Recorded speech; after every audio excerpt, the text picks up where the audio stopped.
I started watching my peers get married and ride off into the sunset in my 20s. And in the early days, I thought I was optimistic, and I thought, well, maybe one day it'll happen for me. And what it was they just looked like it just looked like unbridled joy, just unspeakable bliss. We're in love, we're fucking, we're happy, it's great. I guess what it was it looked like heaven on the earth. So this is love, da da da da.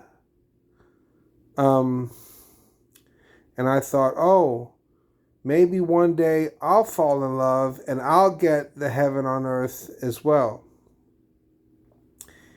And when it didn't happen, I thought, well, maybe it'll happen next week or tomorrow. And then when it didn't happen, I thought, well, maybe tomorrow, maybe next week. I was like, but really, man, uh, I, when I look at my peers, I don't think I knew anyone else who grew up as dysfunctional as I did. I went to a Christian school, but the only reason I was there was that's what my stepmom had to do to get me to go to school because they were killing me in the public school system. I was not optimistic about my survival. So I went to the Christian school to actually not get the shit kicked out of me every day. Now, I was still humiliated, but rich kids don't want to wrinkle their clothes. So they won't put their hands on you necessarily. They'll make fun of you and ruin your life verbally, but they won't, punch you in the face. So, but yeah, I saw the people in the 20s, I saw them getting married, and I thought, okay, that's going to happen for me. And it never happened for me. And so then, I had a heartbreak. I got played, or, just typical alcoholic bullshit, the chick, Hollywood. I thought I fell in love with this chick, and she was fucking my friend, and I didn't know it. And when I found out, I was devastated, and things that I thought only happened in the movies happened to me. And I thought, huh. And then when that happened, I decided to go on the warpath. And I said, I'm never going to let a woman play me again. It's really a shame the way it all went down. And, I guess I just was not destined to have a conventional life. My life was always unconventional. I mean, right now it's very boring. I just made the bed. I'm drinking my fourth cup of coffee. Life is stable. There's no drama. There's no bullshit. I'm overweight. I'm middle aged. I'm vastly unattractive and fairly comfortable with it too. Probably the best thing that's happened is I've I've forgiven my mother. So I'm not looking to play my mother issues out with some woman. I'm not angry at the female anymore. Um, and as for love, it's just not that important anymore. Uh, I mean, I don't mean to be disparaging to the female, but I don't really need a woman for anything. I can cook, I can clean, I can sew. I can't sew very well, but I can sew a little bit. Uh, I can take care of myself in all ways. So, what do I need a woman for? It's not. It's not quite when you're like when you're young, you're codependent, and you're playing out your mama issues, she's playing out her daddy issues, and you know, maybe it works out, maybe it doesn't. I don't know. I imagine most of the women I was with partnered up and married other men, and I don't know if they're happy. I don't know. I don't know what that's about because I never got married. I never had money.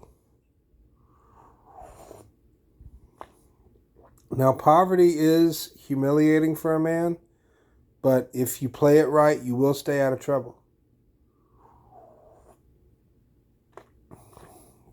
Because you can't afford to do anything when you're broke. Like if I had the money now, what would I do? Well,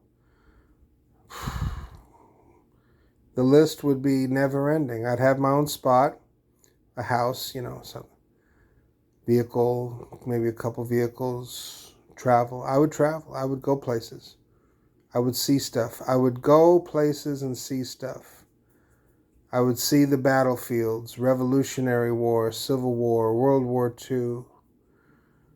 I would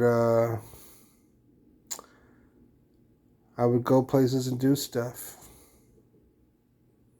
If I was offered an adventure, would I take it? Knowing me, I probably would. But I love stand-up, and like I need to be on American soil doing stand-up. Will I make it? I don't know. Everyone's trying to make it. Everybody wants to make it. Very few people make it. I don't know if I will or not. What I do know, all I know, is if I don't try, I'm going to spend the rest of my life kicking myself going, woulda, shoulda, coulda. I can't have that. So I have to at least make the attempt. I know my jokes are solid. I don't think I'm any better than the other comics. There's a lot of talent in the DFW scene, young and old. There's just a lot of funny people, a lot of really great people doing the craft. Some people are chicanerous. Some people are lascivious.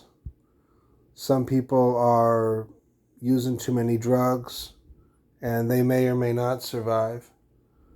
But I don't consider myself better than anybody. I think I'm original. I'm not using anybody else's jokes. All my jokes are my own. I write them. I come up with them. Like I came up with one last night. I don't know if it's funny, but you notice when you're at Walmart, you see people, they're touching themselves. They're either touching their chests or they got their hands on their heads like that. And I think that's because the prices are high. Walmart used to be cheap. Walmart used to not sell food, remember? Like back in the day, Walmart was just clothes and appliances. And then one day they realized, hey, why don't we sell food too? So, now you see people in the aisles and they're looking at how much things cost and they can't stop touching themselves. They're like, God damn, $45 for steaks? How am I going to get the light bill? Well, I'm asking the same question. $45 for 3 steaks. I mean, that's a lot.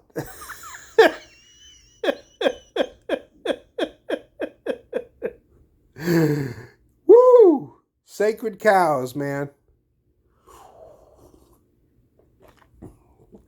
But yeah, I never considered being conventional. I've never kept a job.